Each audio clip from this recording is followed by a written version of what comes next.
नमस्ते, मैं हूँ दीक्षा चौहान श्री विश्वनाथ आईएएस एकेडमी से और आज हम डिस्कस करेंगे ग्रेविटेशन पार्ट 2। तो पार्ट 1 में हम डिस्कस कर चुके हैं ग्रेविटेशन फोर्स क्या होती है, ग्रेविटी क्या होता है, ग्रेविटेशनल फोर्स ग्रेविटी से किस तरह से डिफरेंट है, ठीक है, और वेट क्या होता है, एक्सेलरेशन ड्यू टू ग्रेविटी क्या होता है, एंड वेट ऑफ बॉडी जो लिफ्ट में एपरेंट वेट ऐड हो जाता है, कई बार डिक्रीज हो जाता है, वो कैसे होता है। तो जिन लोगों ने पहला पार्ट नहीं देखा ग्रेविटेशन का, वो जाके पहले फर्स्ट पार्ट उसका देख लें। तो ग्रेविटेशन का हम सेकंड पार्ट डिस्कस करेंगे, जिसमें हम बात करेंगे केपलर्स लॉ की, है ना। केपलर प्लैनेटरी जो उन्होंने लॉज दिए हैं मोशन, उसके प्लैनेट मोशन के। फिर हम बात करेंगे escape velocity, orbital velocity satellite की, ठीक है। तो शुरू करते हैं। सबसे पहले हम बात कर लेते हैं बेसिक से, जो कि है व्हाट इज मास, और मास क्या है और वेट क्या है, और मास वेट से डिफरेंट किस तरह से है। तो सुनने में तो लगता है ना कि मास वेट तो दोनों भार की ही बात हो रही है, मास भी भार होता है, वेट भी भार होता है, तो दोनों एक ही चीज है शायद, पर ऐसा नहीं है। मास और वेट किस तरह से डिफरेंट होते हैं। जो मास होता है, मास क्या होता है, measure of the amount of matter inside an object. एक ऑब्जेक्ट के अंदर कितना मैटर भरा हुआ है ना, कितना उसके अंदर में जो सब्सटेंस है वो कितना भरा हुआ है ना। तो अगर इस पेन की बात कर लेते हैं तो ये किस चीज से मिलकर बना हुआ है और वो किस मात्रा में, अमाउंट कितना है, कितने अमाउंट में वो इसके अंदर भरा हुआ है, दैट इज मास, है ना। तो मास होगा कि मेजर होगा अमाउंट ऑफ द सब्सटेंस जिससे मिलकर मैटर बना हुआ है, उसको बोलेंगे मास। मास जो आपका होता है उसका ऐसा यूनिट होता है किलोग्राम, जिसको केजी से डिनोट करते हैं। एक और बात जो डिफरेंशिएट करती है मास को वेट से, that is mass can never change. चाहे आप उसको कहीं भी लेके देख लो, इस पेन को कहीं पे भी लेके चले जाओ, आप किसी भी प्लेनेट पे लेके चले जाओ, कहीं पे भी स्पेस में इसको देख लो, तो जो मास है, जो इसका मैटर है, जिस चीज से ये मिलकर बना है, that will remain constant everywhere, है ना। वो हमेशा हर पॉइंट पे, हर जगह पे वो कांस्टेंट रहेगा, कभी भी चेंज नहीं होगा, तो इसको बोलेंगे मास, ठीक है। तो मास होता है जिस मैटर, जिस सब्सटेंस से वो मिलकर बने रहते हैं, कोई भी ऑब्जेक्ट होगा वो मिलकर बना रहेगा, तो उसका अमाउंट जो होगा। तो अब व्हाट इज वेट, वेट क्या होता है फिर। वेट होती है किसी भी ऑब्जेक्ट पे एक डाउनवर्ड फोर्स। ये कोई ऑब्जेक्ट है, इस पे एक नीचे पे लगने वाली फोर्स जो होगी उसे हम वेट बोलते हैं। अब इसमें क्या इन्वॉल्व आ कि क्या इसमें एक्स्ट्रा आ गया। अब मास तो इस बॉडी के पास भी होगा कुछ एम से, जिसको डिनोट करेंगे, और केजी में जो होगा मास। पर फोर्स क्या, वेट क्या होगा इसका, वेट होगा नीचे को लगने वाली फोर्स, जिसमें एक्सेलरेशन ड्यू टू ग्रेविटी भी आ जाता है। फोर्स है mg होगी, मास इसका जो भी होगा, और एक्सेलरेशन ड्यू टू ग्रेविटी जो भी उस प्लेनेट की होगी, जिस भी प्लेनेट पे आप खड़े हुए हो। जैसे अर्थ की अगर हम बात कर लें, अर्थ पे एक्सेलरेशन ड्यू टू ग्रेविटी की वैल्यू कितनी होती है, 9.8 मीटर पर सेकेंड स्क्वायर, है ना, ये होती है अर्थ के लिए। तो अर्थ पे यदि किसी इंसान का वेट कितना आ रहा है, 60 किलो, तो वो मिलाकर आ रहा है एक्सेलरेशन ड्यू टू ग्रेविटी को मल्टीप्लाई करके फोर्स आपके पास में आ जाएगा अर्थ पे, अगर आप निकालो, ठीक है। तो acceleration due to gravity on the surface of moon जो होती है, that is 1/6 of on the surface of earth. Earth के सरफेस के कंपैरिजन में अगर देखें हम, तो 1/6 होती है। तो अगर यहाँ पे किसी का वेट 60 है, वहां पे जाके मून पे जाके उसका वेट 10 हो जाएगा, 6 से डिवाइड कर दो, है ना। तो वेट क्या होता है, वेट होता है एक तरह का फोर्स जो नीचे की ओर खींचता है किसी भी ऑब्जेक्ट को, ठीक है, उसको बोलते हैं वेट उसका। अब वो फोर्स होता है क्योंकि, तो फोर्स का ऐसा यूनिट क्या होता है, न्यूटन। तो वेट का भी ऐसा यूनिट क्या होगा, न्यूटन, क्योंकि ये भी एक तरह की फोर्स ही है जो डाउनवर्ड डायरेक्शन में लग रही है, ठीक है। तो ये होता है वेट, और weight can change place to place. इस पेन को अगर मैं वेट देखूं, यहाँ पे इसका कुछ होगा, कुछ ग्राम में, ठीक है, पर अगर मैं इसको स्पेस में लेके जाऊं, क्योंकि वहां पे एक्सेलरेशन ड्यू टू ग्रेविटी 0, जी का वैल्यू 0 होगा, तो फोर्स वहां पे भी वेट क्या होगा उसका, 0 होगा, मतलब डाउनवर्ड उस पर कोई फोर्स नहीं लगेगा, ठीक है। तो ये जो फोर्स होगा दैट विल बी 0, है ना। और अगर किसी और प्लेनेट पे देखो तो वहां पे एक्सेलरेशन ड्यू टू ग्रेविटी कम है तो कम वेट आएगा, कहीं पे ज्यादा है तो ज्यादा वेट आएगा, ठीक है, वो इस पे डिपेंड करेगा। तो इसीलिए मास कैन नेवर चेंज और weight can change from place to place, है ना, अगर with respect to their gravity, gravity change कर रही है, वेट भी चेंज करेगा। अगला हम डिस्कस करेंगे Kepler's law of planetary motion. Kepler ने प्लैनेटरी मोशन, प्लैनेट कैसे रिवॉल्व करते हैं अराउंड द सन, किस तरह से वो क्या क्या उनकी प्रॉपर्टीज होती है, किस तरह से वो बिहेव करेंगे, क्या वहां पे होगा, उस पे उन्होंने 3 लॉज दिए हुए हैं। सबसे पहले लॉ को हम बोलते हैं लॉ ऑफ ऑर्बिट, है ना। ये ऑर्बिट के बारे में हमें बताता है, जो भी इसका ऑर्बिट होता है जिसके अराउंड प्लैनेट मूव करता है। तो देखते हैं सबसे पहला law, all planet move around the sun in an elliptical orbits with sun being at rest at one of focus at of the orbit. समझो इसको क्या बोला है, इलिप्टिकल पाथ कैसा होता है, इस तरह के पाथ को हम बोलते हैं इलिप्टिकल, है ना। ये सर्कुलर नहीं है, ये इस तरह से होगा, थोड़ा इक्वेटोरियल लाइन जो इसकी होगी वो लंबी हो जाएगी, जिसकी वजह से ये जो एक्सिस होती है इसको बोलते हैं मेजर एक्सिस, ठीक है। मेजर एक्सिस और इसकी रेडियस होती है a, यहां से यहां तक a होती है ये, ठीक है। ये होती है माइनर एक्सिस, जो पोलर एक्सिस इसकी होती है ये छोटी होती है, तो ये होती है माइनर एक्सिस जिसको बोलेंगे b, ठीक है, यहां से यहां तक, यहां से यहां तक भी। अब देखो प्लैनेट जो है वो मूव करेगा इस इलिप्टिकल ऑर्बिट में, है ना। Planet will revolve in elliptical orbit किसके आसपास, सन के आसपास। सन कहाँ होगा, सेंटर में नहीं, सन होगा at one of the focus. Focus क्या होता है, अब ये अगर आपके पास सेंटर है, ये आपके पास में कोई पेरिफेरी मतलब बिल्कुल साइड साइड वाला पार्ट है ना, मतलब ऑर्बिट है जहां पे प्लैनेट मूव कर रहा है। तो प्लैनेट या तो इस फोकस पे, ये 2 फोकस है, या तो यहाँ पे ये फोकस 1 है, ये फोकस 2 है, 2 फोकस है, या तो सन इस फोकस पे रखा होगा या सन इस फोकस पे रखा होगा। तो planet will revolve in an elliptical orbit with sun being at one of the foci. एक किसी एक फोकस में से फोकस पे रखा होगा सन को, जिसके आसपास प्लैनेट रिवॉल्व कर रहे होंगे। एक और चीज याद रखना, जो सन होगा, सन का जो मिनिमम डिस्टेंस होता है from the planet that is called perihelion. छोटा जो डिस्टेंस होता है ना, इस वाले डिस्टेंस को, जो छोटा डिस्टेंस होता है between planet and minimum distance होता है, इससे छोटा तो डिस्टेंस नहीं हो सकता। यहाँ चला जाएगा थोड़ा दूर चले जाएगा, यहाँ चला जाएगा थोड़ा और दूर चला जाएगा, तो यही सबसे छोटा डिस्टेंस है। तो that minimum distance between sun and the planet is called perihelion. अगर हम लार्जेस्ट डिस्टेंस को देखेंगे, मान लो प्लैनेट यहाँ पे, इससे ज्यादा दूर पे प्लैनेट नहीं जा सकता, यहाँ पे तो पास पास आने लगेगा, यहाँ पे पास पास आने लगेगा, ये सबसे दूर वाला डिस्टेंस है। तो इस दूर वाले डिस्टेंस को फ्रॉम द सन बोलेंगे एफेलियन, है ना। तो 2 पॉइंट है, perihelion and aphelion. Perihelion will be the minimum distance या nearest distance of sun from the planet and aphelion will be the farthest distance from the of planet from the sun। planet का sun से सबसे दूर वाले distance को aphelion बोलेंगे। अगला देखो, दूसरा लॉ जो है उसको बोलता है लॉ ऑफ एरिया, है ना, क्योंकि हमें एरिया के बारे में बताता है प्लैनेट के। तो क्या बताया, देखो पहले समझ लो फिर डेफिनेशन देखेंगे। क्या बोला कि अगर प्लैनेट यहाँ पे था, आपने टाइम नोट कर लिया, ये मान लो पॉइंट ए पे रखा हुआ है प्लैनेट, जब तक ये पॉइंट बी तक पहुंचा आपने टाइम नोट किया, टाइम हुआ 1 घंटा, ठीक है। अब आपने सोचा कहीं किसी और पॉइंट पे हम इसके टाइम को देखेंगे, मान लो यहाँ पे प्लैनेट पहुंच गया, घूमते घूमते प्लैनेट पहुंच गया इस पॉइंट के, इसको बोला ए डैश, फिर इस पॉइंट से जाके वो पहुंच गया बी डैश पॉइंट पे, और जब यहाँ से यहाँ पहुंचा तो 1 घंटा आपने फिर से नोट किया कि ए डैश से चलना शुरू किया, चलो 1 घंटा और देखते हैं कहाँ पहुंचता है। 1 घंटे बाद आप रुके जब 1 आवर, तो ये पहुंचा बी डैश पॉइंट पे। तो देखो 1 घंटे में ए से बी किया इतना, 1 घंटे में इतना एरिया, और ए डैश से बी डैश किया इतना एरिया 1 घंटे में।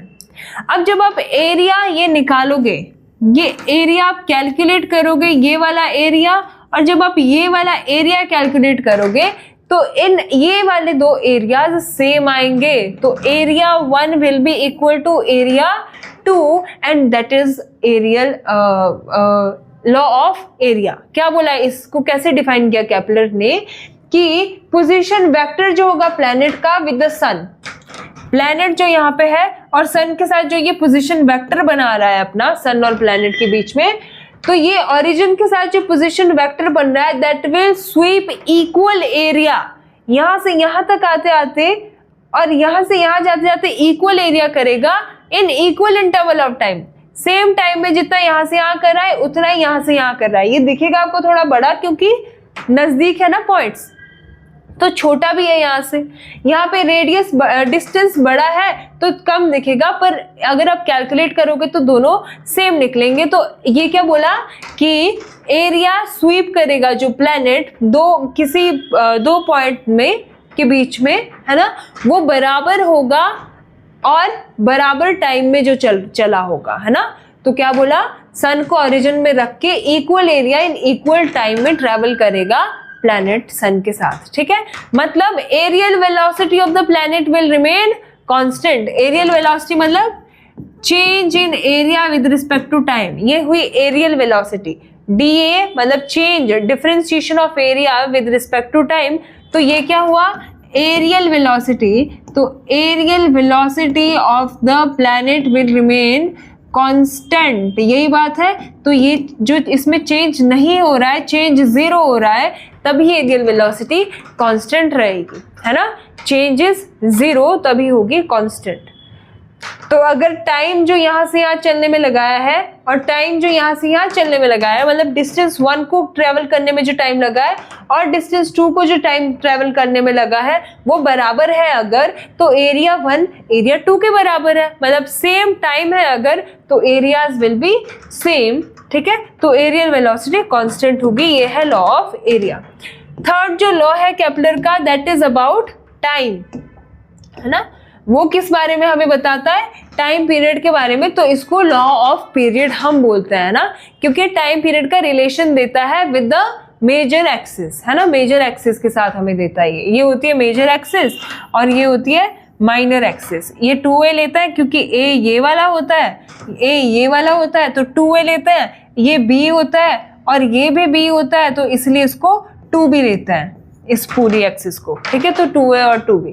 तो क्या बोलता है थर्ड लॉ आपका कि square of the period of revolution, time period जो है उसका स्क्वायर जो होगा, square of period of revolution of the planet around the sun is directly proportional to, जितना वो टाइम ले रहा है उसके स्क्वायर को आपने लेना है। टाइम पीरियड जो रिवोल्यूशन का ले रहा है अराउंड द सन, उसका स्क्वायर जो होगा वो क्या होगा, डायरेक्टली प्रोपोर्शनल होगा cube of the mean distance, cube of the mean distance, mean distance के या मेजर एक्सिस के क्यूब के बराबर होगा फ्रॉम प्लैनेट फ्रॉम द सन। तो ये आपको रिलेशन देता है थर्ड लॉ आपका Kepler law of planetary motion का। जो तीसरा लॉ है वो टाइम पीरियड का स्क्वायर बताता है proportional to cube of major axis, ठीक है। क्या पता चला इस चीज से, इससे पता चला कि जो टाइम पीरियड लग रहा है किसी भी प्लैनेट को एक रिवोल्यूशन को कंप्लीट करने में, वो डायरेक्टली डिपेंड कर रहा है मेजर और मेजर एक्सिस पे। मतलब जितना भी डिस्टेंस है प्लैनेट का फ्रॉम द सन, वो अगर बढ़ता जाएगा तो टाइम पीरियड भी बढ़ता जाएगा, और अगर वो घटता जाएगा तो टाइम पीरियड भी घटता जाएगा। सिंपल में लैंग्वेज में समझो तो सन है, उसके जो नजदीक होता है मर्क्यूरी, तो डिस्टेंस यहाँ से यहाँ तक कम है तो a की वैल्यू कम है, तो जो टाइम पीरियड होगा इसका रिवोल्यूशन का, मतलब यहाँ से जब ये चलेगा तो यहाँ पे वापस पहुंचने में जो इसको टाइम लगेगा वो सेम रहेगा, टाइम पीरियड कम लगेगा। अगर a कम है, अगर डिस्टेंस कम है तो टाइम पीरियड कम लगेगा।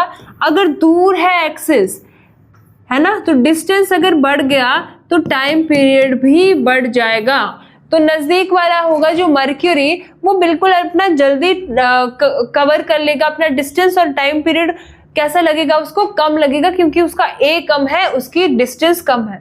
अगर हम डिस्टेंस देखें जिसका बहुत ज्यादा है, तो लास्ट में जो है आपके पास में नेपच्यून प्लैनेट है सन से बहुत दूर, तो उसका जो डिस्टेंस है that is very very large, और जिसकी वजह से जो टाइम पीरियड होगा रिवोल्यूशन कंप्लीट करने का that will become very very large. तो जो आपके पास मर्करी है, आई गेस कंफर्म करना पड़ेगा, ये मुझे लगता है 44 के आसपास कुछ डेज लेता है कंप्लीट करने में, एक रिवॉल्यूशन को कंप्लीट करने में 44 डेज। और जो नेपच्यून होगा वो आपके पास 247 ईयर्स के आसपास लेता है कंप्लीट करने में एक रेवोल्यूशन को। तो देखो जितना डिस्टेंस बढ़ रहा है टाइम पीरियड उतना बढ़ रहा है, और जितना डिस्टेंस कम हो रहा है उतना टाइम पीरियड भी कम हो रहा है आपके पास। तो ये थे केपलर के 3 लॉ ऑफ प्लैनेटरी मोशन। अब देखो सैटेलाइट क्या होती है ना, सैटेलाइट क्या होती है? तो सैटेलाइट एक नेचुरल और आर्टिफिशियल बॉडी होती है, ठीक है। नेचुरल भी होगी, जैसे अलग अलग प्लैनेट की अलग अलग सैटेलाइट्स होती है नेचुरल वाली, जैसे अर्थ की तो एक ही है, मून है उसकी नेचुरल सैटेलाइट, है ना। तो अलग अलग मून होते हैं सबके, है ना। तो सैटेलाइट ऑफ नेचुरल या तो नेचुरल होगी या तो आर्टिफिशियल होगी, है ना। आर्टिफिशियल कौन सी होती है? जो ह्यूमन भेजता है जिनको स्पेस में अलग अलग पर्पसेस के लिए, है ना। और नेचुरल होगी जो पहले से होगी, ह्यूमन इंटरफेरेंस के बिना एग्जिस्ट कर रही होगी। तो ये कुछ आर्टिफिशियल या नेचुरल बॉडीज होती है जो अर्थ के आसपास या किसी भी और प्लैनेट के आसपास रिवॉल्व करती रहती है अंडर ग्रेविटेशनल अट्रैक्शन। इसके और इसके बीच में ग्रेविटेशनल अट्रैक्शन है, इसके और इसके बीच में ग्रेविटेशनल अट्रैक्शन है, जिसकी वजह से ये रोटेट कर पा रही है, उसको हम बोलते हैं सैटेलाइट। एग्जाम्पल दिया है, जैसे मून है वो नेचुरल सैटेलाइट है अर्थ की, वाइल इनसेट जो है INSAT I-1B वो आर्टिफिशियल सैटेलाइट है अर्थ की, ठीक है। तो ये आपको कुछ एग्जाम्पल दिए हुए हैं, ठीक है। सैटेलाइट हो गया। ऑर्बिटल वेलोसिटी क्या होगी? अब सैटेलाइट की जो हम ऑर्बिटल स्पीड निकालते हैं वो कैसे निकालेंगे? तो ऑर्बिटल स्पीड किस पे डिपेंड करती है? सबसे पहले ये देखो, है ना। तो ये खाली डिपेंड करती है रेडियस ऑफ द ऑर्बिट पे। देखो इसका एक्सप्रेशन पहले देखो कैसी होती है, ये होती है √GM/r। इसको और सॉल्व करेंगे तो ये निकलेगा g/r, ऐसा। तो ये डिपेंड किस पे कर रही है? रेडियस पे डिपेंड कर रही है और एक्सेलरेशन ड्यू टू ग्रेविटी पे डिपेंड कर रही है। बाकी सब चीजों पे ये इंडिपेंडेंट है। ऐसा नहीं होगा कि जिसका मास बड़ा है उसकी ऑर्बिटल वेलोसिटी ज्यादा होगी, या जिसका मास छोटा है। मास पे इंडिपेंडेंट है ये, कोई भी सैटेलाइट कितनी भी बड़ी या छोटी हो उसके साथ उसकी ऑर्बिटल वेलोसिटी चेंज नहीं करती। ऑर्बिटल वेलोसिटी जो है वो सेम रहती है। देखो क्या बोला है आगे कि डिफरेंट मासेस की भी रिवॉल्व कर रही होती है सेम रेडियस में, है ना। आप छोटी वाली एक भेजोगे ऑर्बिटल वेलोसिटी के लिए, आपने एक सैटेलाइट लॉन्च करी और वो उसका मास था छोटा, वो भी उसी प्लेनेट में उसमें घूम रही है, रेडियस में घूम रही है। अब बड़े वाले भेजोगे वो भी उसी रेडियस में घूम रही है। तो ये मास के साथ डिपेंड नहीं करेगा, मास पे इंडिपेंडेंट होता है ये। तो सेम अलग अलग मासेस की भी सेम रेडियस में घूम रही होती है सैटेलाइट, तो इसीलिए मास पे इंडिपेंडेंट होती है। ऑर्बिटल वेलोसिटी खाली डिपेंड किस पे करती है? एक तो रेडियस पे डिपेंड करती है ना। अर्थ का रेडियस कितना है, जिस भी प्लेनेट पे आप ऑर्बिटल वेलोसिटी दे रहे हो उस प्लेनेट की रेडियस कितनी है उस पे डिपेंड करती है। और एक करती है एक्सेलरेशन ड्यू टू ग्रेविटी पे डिपेंड करती है, ठीक है। इन पे डिपेंड करती है। तो अगर ज्यादा होगा एक्सेलरेशन ड्यू टू रेडियस अगर ज्यादा होगा, मतलब आप कोई छोटा प्लेनेट है और एक बड़ा प्लेनेट है, तो जितना ज्यादा अगर रेडियस है बड़े प्लेनेट से अगर आप भेज रहे हो, है ना, किसी सैटेलाइट को, तो वहां पे ऑर्बिटल वेलोसिटी कैसी होगी? तो देखो radius of the orbit laser will be the orbital speed, है ना। ग्रेटर अगर रेडियस होगी, जितना बड़ा प्लेनेट है वहां से भेजोगे तो उसकी ऑर्बिटल स्पीड कैसी होगी? कम स्पीड होगी उसकी ऑर्बिटल, है ना। और ऑर्बिटल स्पीड कम होगी satellite revolving near the surface of the earth, है ना। अगर हम अर्थ की ही बात करें, खाली अर्थ की बात करें, तो अर्थ की जो स्पीड होती है, आपको किस वेलोसिटी से सैटेलाइट को भेजना है कि वो ऑर्बिट में रिवॉल्व करती रहे अर्थ की, और उसकी ऑर्बिटल स्पीड कितनी होनी चाहिए? तो इस स्पीड से आपने भेजना पड़ेगा 7.9 किलोमीटर पर सेकेंड। एक सेकेंड में 7.9 यानी अप्रोक्सीमेटली 8 किलोमीटर पर सेकेंड जानी चाहिए कोई भी सैटेलाइट। यहाँ से अगर आप 8 किलोमीटर पर सेकेंड की स्पीड से भेज रहे हो तभी जाके वो अर्थ के ऑर्बिटल में रिवॉल्व करेगी जाके, ठीक है। और उसका वो क्या होगा, ऑर्बिट अर्थ का ही अगर हम बात करें तो टाइम पीरियड क्या होगा? टाइम पीरियड जो होता है वो 1 घंटा 24 मिनट रहेंगे, ठीक है। मतलब 84 मिनट्स रहेंगे पूरे के पूरे टाइम पीरियड किसी भी सैटेलाइट का अर्थ के ऑर्बिट में, है ना, अर्थ के ऑर्बिट को कंप्लीट करने के लिए। ये थी ऑर्बिटल स्पीड। अगले देखेंगे जियो स्टेशनरी सैटेलाइट, है ना। तो जियो स्टेशनरी सैटेलाइट क्या होता है, नाम से पता चल रहा है स्टेशनरी, अर्थ के रिस्पेक्टिव में स्टेशनरी, मतलब अगर हम अर्थ से देखेंगे तो हमें लगेगा स्टेशनरी रुकी हुई है, एक ही जगह पे है सैटेलाइट। ऐसा आपको कब लग सकता है कि कोई भी सैटेलाइट एक ही जगह पे है, क्योंकि अर्थ भी आपकी क्या कर रही है, रिवॉल्व कर रही है ना। तो अर्थ भी अपने अक्ष पे घूर्णन कर रही है। अगर कोई सैटेलाइट अगर जिसको आप देख रहे हो वो भी अगर उसी स्पीड से सेम डायरेक्शन में जा रही हो तो हम बोल सकते हैं कि यस वो स्टेशनरी है अर्थ के रिस्पेक्ट में, अर्थ के साथ वो आपको रुकी हुई दिख सकती है। जैसे ये अर्थ है मान लो, और अर्थ रिवॉल्व कर रही है, कहाँ से कहाँ अर्थ घूमती है, अर्थ घूमती है वेस्ट टू ईस्ट, है ना, वेस्ट टू ईस्ट, पश्चिम से पूर्व की तरफ घूमती है ना। तभी आपको सूरज दिखता है कि सूरज पूरब से उदय होता है और पश्चिम में छुपता है, क्योंकि उल्टा घूमती, वेस्ट टू ईस्ट घूमती है, तभी ईस्ट से वेस्ट दिखेगा आपको सूरज। तो वेस्ट टू ईस्ट घूमेगी। और तो जो जियो स्टेशनरी सैटेलाइट है, पहली बात तो वो इक्वेटोरियल सैटेलाइट ही होगी, वो पोलर नहीं होगी, पोल्स पे नहीं घूमेगी वो, ऐसे वो इक्वेटोरियल पे ही घूमेगी, क्योंकि अर्थ भी अपने इक्वेटोरियल पोर्शन पे ही घूमती है। तो इक्वेटोरियल होगी ये जियो स्टेशनरी, और ये रिवॉल्व करेगी with the exact same speed as earth और इन एग्जैक्ट सेम डायरेक्शन। जिस डायरेक्शन में अर्थ जा रही है उसी डायरेक्शन में जाएगी और सेम स्पीड के साथ जाएगी। तब ये अर्थ से अगर आप देख रहे हो सैटेलाइट को तो ये आपको रुकी हुई दिखती है, स्टेशनरी दिखती है, इसीलिए इसका नाम है जियो स्टेशनरी सैटेलाइट, है ना। तो यही आपको बोला हुआ है। तो इसका टाइम पीरियड कितना है एक रिवोल्यूशन कंप्लीट करने का, जितना अर्थ का है ना, क्योंकि अर्थ की स्पीड से घूमती है। और अर्थ कितने में एक अपनी रिवोल्यूशन कंप्लीट कर पाती है, 24 आवर्स में, मतलब 24 घंटे में एक पूरा करती है ना, जिसकी वजह से दिन और रात उसके घूर्णन की वजह से है ना अपनी एक्सिस पे, तो इसी वजह से डे एंड नाइट बनते हैं। और सैटेलाइट भी 24 आवर्स में ही अपना एक रिवोल्यूशन कंप्लीट करती है, ठीक है। अगर कोई सैटेलाइट आपको जियो स्टेशनरी सैटेलाइट चाहिए तो किस हाइट पे वो होनी चाहिए, लगभग 36,000 किलोमीटर वो अर्थ के सरफेस से ऊपर होनी चाहिए, है ना। अर्थ के सरफेस से 36,000 किलोमीटर ऊपर होगी, तभी जाके वो सैटेलाइट जो है वो रिवॉल्व कर पाए, मतलब जियो स्टेशनरी सैटेलाइट होगी, है ना। और ऑर्बिट जो होगा जियो स्टेशनरी सैटेलाइट का, उसको हम क्या बोलते हैं, पार्किंग ऑर्बिट उसको बोलते हैं हम, ठीक है।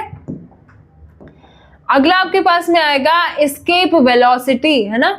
अब एस्केप वेलोसिटी क्या होता है, एस्केप वेलोसिटी होता है, एक मिनट, एस्केप वेलोसिटी होता है आपको कितना वेलोसिटी चाहिए है किसी भी सैटेलाइट को एस्केप करवाने के लिए अर्थ के सरफेस से।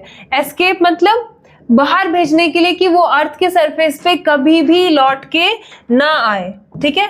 अर्थ के सरफेस पे वो कभी भी लौट के ना आए, उसके लिए आपको कितना वेलोसिटी उसको देना पड़ेगा, जस्ट अ मिनट, ये रहा, है ना। तो एस्केप वेलोसिटी वो मिनिमम वेलोसिटी होगा जिस वेलोसिटी से आपने ऑब्जेक्ट को फेंकोगे और वो अर्थ की ग्रेविटी से ही बाहर चला जाए। अब मैं अगर किसी चीज को मैं फेंकूं यहाँ से तो वो अर्थ के सरफेस पे वापस गिर जाएगी, क्योंकि एक्सेलरेशन ड्यू टू ग्रेविटी उसको अर्थ पे वापस खींच रहा है। थोड़ा मैं और तेज फेंकूंगी तो थोड़ा ऊपर जाएगा फिर वापस आ जाएगा, थोड़ा और तेज फेंकूंगी तो थोड़ा और ऊपर जाएगा पर वापस आ जाएगा। तो एक टाइम ऐसा भी आएगा ना जब आप इतनी दूर फेंकोगे कि वो अर्थ की ग्रेविटी से ही बाहर चला जाए और कभी अर्थ के अंदर ना आ पाए, है ना। उसी वेलोसिटी को हम बोलते हैं एस्केप वेलोसिटी। तो escape velocity is that minimum velocity which is required to project a body out of the gravitational field of earth. Earth के ग्रेविटेशनल फील्ड से ही बाहर भेजना है अगर किसी सैटेलाइट को, है ना, तो उसको हम बोलेंगे एस्केप वेलोसिटी। और ये इंडिपेंडेंट होती है मास पे, शेप पे, साइज पे, क्योंकि इसका भी एक्सप्रेशन देखो क्या होता है, v इक्वल्स टू 2gm/r, 2 आ जाता है बस, ऑर्बिटल वेलोसिटी जैसा ही होता है बाकी तो। और इसको थोड़ा फर्दर सॉल्व करेंगे तो ये आएगा 2gr, है ना। तो देखो किस किस पे डिपेंड कर रही है, ये भी एक्सेलरेशन ड्यू टू ग्रेविटी पे और रेडियस पे डिपेंड करती है, बाकी किसी भी चीज पे डिपेंड नहीं करती। मास चाहे कितना भी हो किसी भी ऑब्जेक्ट का, शेप चाहे उसकी कुछ भी हो, है ना, इन सारी चीजों पे वो डिपेंड नहीं करेगी, खाली एक्सेलरेशन ड्यू टू ग्रेविटी और रेडियस पे ही डिपेंड करेगी। अगर मैं अर्थ की बात करूं तो अर्थ की एस्केप वेलोसिटी कितनी है, तो अर्थ की एस्केप वेलोसिटी, अर्थ से किसी ऑब्जेक्ट को अगर आपको बाहर भेजना है तो उसकी एस्केप वेलोसिटी होगी 11.2 किलोमीटर पर सेकेंड, मतलब अप्रोक्सीमेटली 11 किलोमीटर एक सेकेंड में जो ऑब्जेक्ट जाना चाहिए तो वो एस्केप हो जाएगा, कभी भी अर्थ के सरफेस पे वो लौट के नहीं आएगा। ऑर्बिटल कितनी थी? 7.9 किलोमीटर पर सेकेंड। एक सेकेंड में 7.9 किलोमीटर किसी को जाना होगा। तो बस ये था आज के लेक्चर में। हम ग्रेविटेशन के फर्स्ट और सेकेंड पार्ट डिस्कस कर चुके हैं। थर्ड पार्ट हम इसका डिस्कस करेंगे, बस हम सम अप कर लेंगे फिर सब ग्रेविटेशन का पूरा चैप्टर। इस थर्ड पार्ट में हम बात करेंगे प्रीवियस ईयर के क्वेश्चन जो भी आपको पूछे गए हैं यूपीएससी, एचपीएस, एनडीए, सीडीएस वगैरह सब एग्जाम्स में, है ना। तो जुड़े रहिए हमारे साथ। इसके पीडीएफ के लिए आप हमारे टेलीग्राम चैनल से डाउनलोड कर सकते हैं। टेलीग्राम चैनल का लिंक आपको इस वीडियो के डिस्क्रिप्शन बॉक्स में मिलेगा। तब तक के लिए थैंक यू। जय हिंद।